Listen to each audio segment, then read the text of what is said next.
Muhammad Nu'la, diem kamu, nggak usah gedabrus, nggak usah nyap-nyup di TikTok atau YouTube. Mungkin kalau kamu gedabrus lagi, nyap-nyop lagi, nyerang Habib lagi, nanti kamu akan saya pukulin misalnya. Itu ada nggak seperti ini? Apa itu Pak Rizik Syihab, apa itu Bahar Smith, dan termasuk Nopel Al-Ngidrus, apa Al-Gedabrus itu yang katanya orang Solo, yang bagi yang mengkritisi Habib itu berarti iblis, berarti setan. Padahal yang ngomong itu kan saudaranya setan, saudaranya iblis sebenarnya. Pada kenyataannya justru Baklawi itulah yang membenci Rasulullah. Bahwa Habib itulah kelompok yang selama ini merendahkan, menghinakan para keturunan Rasulullah yang asli. Justru para Habib lah bahkan ada kedapatan rekam jejak di mana batalnya nasab Habib tidak tersambungnya Baklawi ke nasab Rasulullah Shallallahu Alaihi Wasallam. Yang membatalkan bukan Kiai Imad, yang membatalkan itu datanya memang. Jadi memang karena orang dua STN, kamu ngaku-ngaku motornya nyong kayak gue. Cuma jangan kemudian tiba-tiba menyalahkan, kemudian menframing Kiai Imad sampai menuduh Kiai Imad anak zina. Oh, jangan seperti itu, bro. Nggak boleh ketika Anda menuduh Kiai Imad anak zina itu berarti Anda qadzaf. Kalau ada yang berkata, alhamdulillah dalam kesempatan ini kita bersama dengan Gus Muda yang lagi viral, yang berapa kali pernah di-framing sama kaum Balawi dan para mukibin. Kita akan coba korek bagaimana sih kejadiannya, dan kita juga minta tanggapan dari Kiai juga nih, Kiai Sarifudin yang sudah kita kenal semuanya. Bagaimana tajamnya beliau gitu. Ya, assalamualaikum warahmatullahi wabarakatuh. Kiai. Waalaikumsalam warahmatullahi wabarakatuh. Itu tadi aja, sebagai kata pengantar. Bahwa hari ini tanggal 10 April itu kita kedatangan tamu, host TikTok fenomenal Gus Muhammad Yu'la, yang kalau live itu viewernya mulai dari 200 sampai 3K, walaupun belum 30.000 tapi sudah lumayan. Karena memang kalau live itu dia narasi tunggal, jarang terima tamu. Tapi akhir-akhir ini kedapatan kisaran 30 bulan out gaib dari alam TikTok dan alam YouTube. Tentu banyak sekali pengamat pernasaban mencari-cari keberadaan Gus Muhammad Yu'la. Apakah karena dari sosok ganteng dan pinternya kemudian terpikat dengan Habibah, ataukah sudah dikasih mobil Alphard palsu sebagaimana si Ompong yang konon infonya juga dapat Alphard palsu dari cucu palsu. Jadi mungkin itu Gus Yu'la sebagai prolog. Kemana saja sampean Gus, kok nggak aktif di media sosial? Coba ceritakan Gus. Assalamualaikum warahmatullahi wabarakatuh. Waalaikumsalam. Agak kencang suaranya Gus, sampean tidak lagi dipersekusi, panjenengan malah sedang saya perkosa untuk segera nikah. Di kesempatan momen kali ini, alhamdulillah saya bersama dengan Kiai Syarif. Alhamdulillah kita satu podcast bareng. Kebetulan kita bertemu dalam satu momen yang memang sangat indah ini. Mudah-mudahan diberkahi oleh Allah. Amin. Jadi polemik nasab ini sebenarnya pertanyaan yang kontroversial juga ya.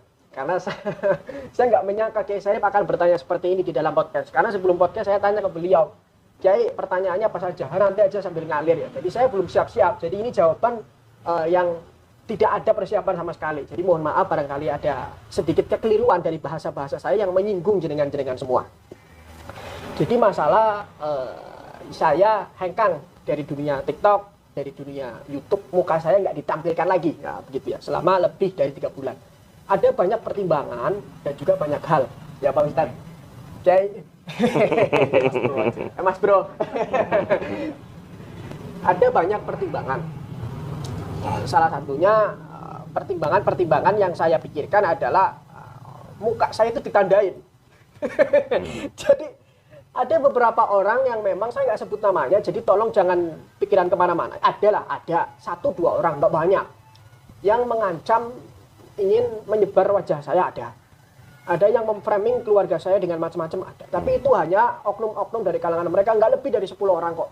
Tapi itu semua sangat mengganggu pikiran saya secara pribadi. Tapi kalau berupa ancaman ya macam-macam lah. Ada beberapa oknum, banyak bahkan. Ketika saya berbicara tentang salah satu Habib dari Surakarta, itu kan ada lebih dari 100 pesan yang masuk ke saya dari kalangan mereka. Ada yang saya blokir, ada yang saya biarkan, ada yang saya buka. Orang-orang yang bahasanya baik, kalangan mereka, kalangan Ba'alawi atau kalangan yang muhibbin, tapi kebanyakan Ba'alawi yang hubungin saya. Yang bahasanya baik saya terima, tapi kalau bahasanya langsung menghina keluarga saya, menghina saya, itu biasanya saya blokir. Tapi kalau bahasanya datar saja, itu biasanya saya diamkan. Jadi kalau kalian pengen menghubungi saya atau pengen ya ngobrol, ya bahasanya yang baik begitu ya. Jangan menghina, apalagi sampai mengatakan saya mirip sesuatu yang memang sangat hina sekali, yaitu ya begitulah. Saya dimiripi dengan sesuatu yang begitu. Jadi itu salah satu sesuatu yang terjadi di dalam kehidupan saya setelah saya itu nggak aktif memunculkan muka di TikTok maupun YouTube. Ya kurang lebih begitu dia, Syarif. Baik. Tekanan apa? Apakah telepon? Apakah voice note? Ataukah tulisan chattingan WA misalkan ngancam, Muhammad Nukla, diem kamu, nggak usah gedabrus, nggak usah nyap-nyup di TikTok atau YouTube. Mungkin kalau kamu gedabrus lagi, nyap-nyop lagi, nyerang Habib lagi, nanti kamu akan saya pukulin misalnya. Itu ada nggak seperti itu? Kalau bahasa-bahasa pukulin atau bunuh-bunuhan, itu bahasa yang memang belum saya temui. Ada 1-2 tapi nggak saya bales, hanya lewat komentar-komentar saja sih. Jadi nggak terlalu saya gubris kalau lewat komentar. Tapi kalau yang DM, itu kebanyakan memang ancaman bukan secara fisik tapi secara mental. Tapi nggak saya ladenin juga. Tapi itu sangat mengganggu karena di luar juga memframing orang tua saya dengan macam-macam. Apa contoh framingannya apa? Jadi seolah-olah keluarga kami itu pembenci Rasul, pembenci Habib, padahal kami sama sekali tidak ada kebencian sama sekali. Itu salah satu framing. Jadi ketika kami mengkritik Habib, seolah-olah diposisikan kami membenci Rasul. padahal kami semua itu nggak ada yang membenci Rasul. Kami hanya mengkritik Habib yang mengaku cucu Rasul. Tapi karena muhibbin ini kan berpikiran bahwa yang namanya Habib itu dzurriyyah Rasul. Bahkan ada yang menisbahkan sampai Ahlul Bait Rasul. Ahlul Bait itu kan disucikan. Sesuatu yang berhubungan langsung dengan Rasulullah. Nyambung. Jadi ketika sesuatu yang berhubungan dengan Rasulullah disakiti menurut mereka, Rasul juga sakit. Makanya mereka berpikiran yang mengkritik Habib, yang menghina Habib disebut membenci Rasul. Nah, jadi mereka analoginya kalau kamu punya cucunya disakitin gimana? Ya itu kan susah kalau begitu. Karena kita nggak meyakini, dia meyakini. Nah, saya nggak sebut nama siapapun ya, itu ya. Itu kurang lebih begitu ya. Oh gitu. Padahal pada kenyataannya justru Ba'alawi itulah yang membenci Rasulullah. Bahwa Habib itulah kelompok yang selama ini merendahkan, menghinakan para keturunan Rasulullah yang asli. Justru para Habiblah bahkan ada kedapatan rekam jejak di mana pimpinan Robitoh Alawiyah yang nama aslinya Pak Rokim, lalu sekarang dikenal dengan Habib Tokib apa Habib Topik itu, As-Sugab apa Asaigab, saya nggak kenal sih masalahnya. Itu saya dapat rekam jejaknya di video, dia dengan pongahnya, dengan sombongnya, dengan tololnya, sekali lagi dengan tololnya menyatakan bahwa ulama hanya sebagai pengawal Habib. Ini omongan orang tolol, omongan orang bodoh, ucapan manusia yang melanggar konstitusi hukum syariat. Kita semua umat Islam tahulah di dalam bersyariat berpedoman kepada Al-Quran, kepada Al-Hadis, kemudian ijma' qiyas. Sementara Al-Quran menyebutkan innama yakhsyallaha min ibadihil ulama. Betapa Allah Subhanahu wa ta'ala memposisikan ulama itu pada wilayah, pada makom, pada kedudukan yang lebih tinggi dari hamba. Dari sekian banyak hamba Allah, yang paling takut kepada Allah disebut ulama. Al-Quran bilang seperti itu. Al-Quran adalah kalamullah. Pak Rokim mengatakan ulama sebagai pengawal kabib.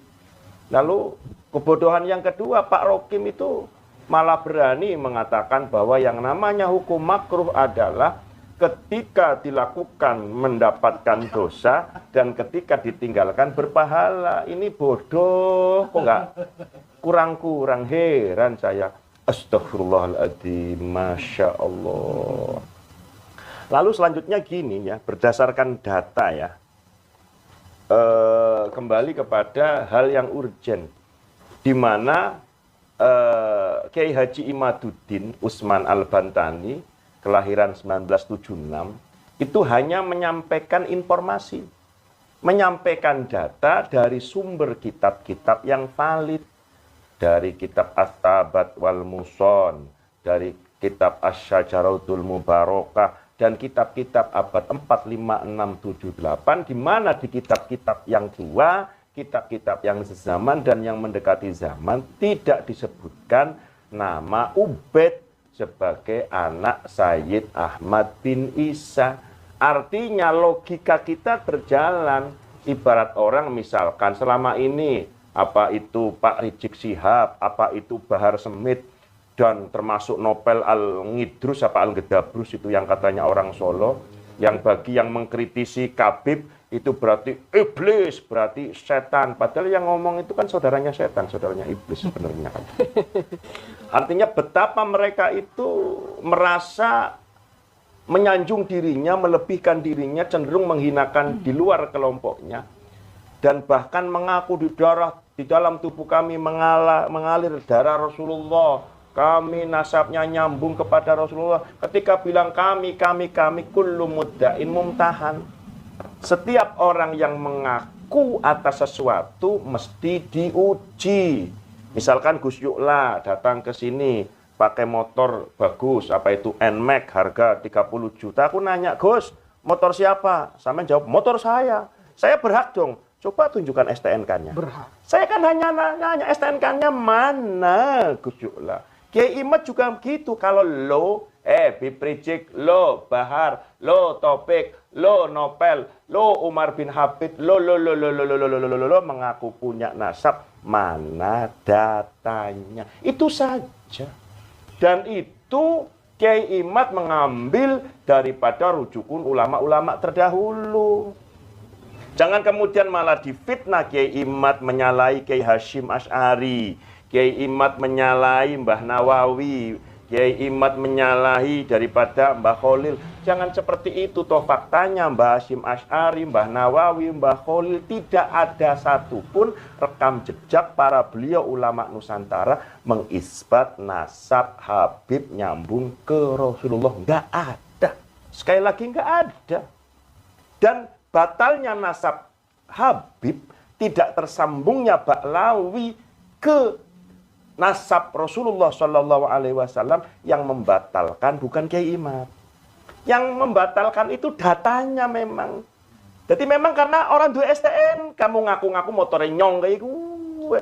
Cuma iloken kemudian nyong pan galak berarti remu nyolong. Ya orang mungkin lah. Dan hal ini terjadi untuk Indonesia. Ini adalah kejadian yang ketiga kalinya.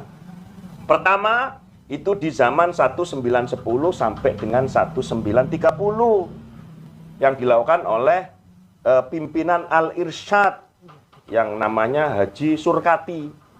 Itu persoalannya hanya apa? Di mana pimpinan Al-Irsyad waktu itu berfatwa bahwa keturunan Nabi yang wanita boleh saja nikah dengan laki-laki yang bukan keturunan Nabi. Sementara Ba'lawi mengatakan haram. Itu yang sehingga membuat gaduh sampai kurang lebih 20 tahun. Dan keluarga Al-Irsyad, saya yakin keluarga besar Al-Irsyad sampai hari ini, di mana isinya ada Baswedan, ada Bas Salamah, ada Al-Qadiri,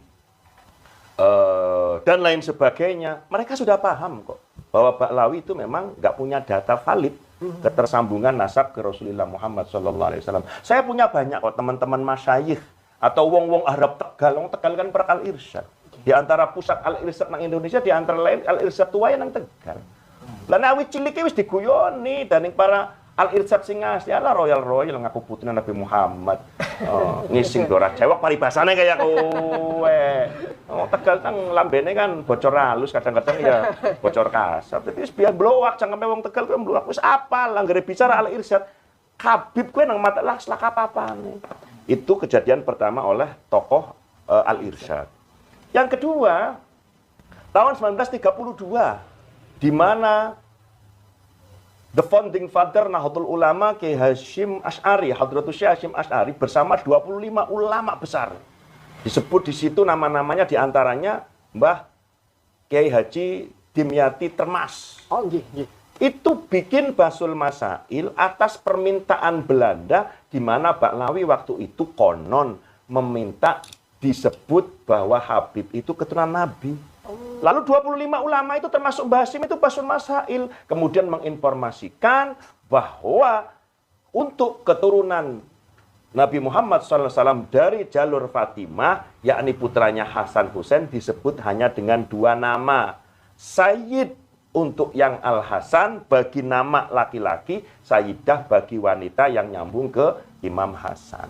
Itu istilah pertama Sayyid. Istilah yang kedua, Syarif bagi yang ke Al-Husain dan kalau itu laki-laki, Syarifah kalau itu wanita. Nggak dikenal istilah Habib. Itu loh rumusan baku manuskripnya ada. Jadi jangan kemudian tiba-tiba menyalahkan, kemudian menframing Kiai Imad sampai menuduh Kiai Imad anak zina. Oh jangan seperti itu bro. Nggak boleh ketika Anda menuduh Kiai Imad anak zina itu berarti Anda qadzaf. Lalu ada yang berkata begini, lah enggak, kenapa kemudian Kiai Imad itu dituduh menjadi anak zina? Ya karena memutus mata rantai silsilah Ba'lawi tidak nyambung ke Ahmad bin Isa. Ya memang bukan. Yang namanya Ubaid itu bukan bin Ahmad bin Isa. Tetapi Ubaid itu sendiri di dalam salah satu kitab namanya Tuhfatuz Zaman, abad 9 kalau nggak salah atau abad 10, itu disebutkan bahwa yang namanya Ubaid itu bin Isa. Itu ke atasnya nanti bin Ham bin Aun, bukan keturunan Nabi Muhammad SAW.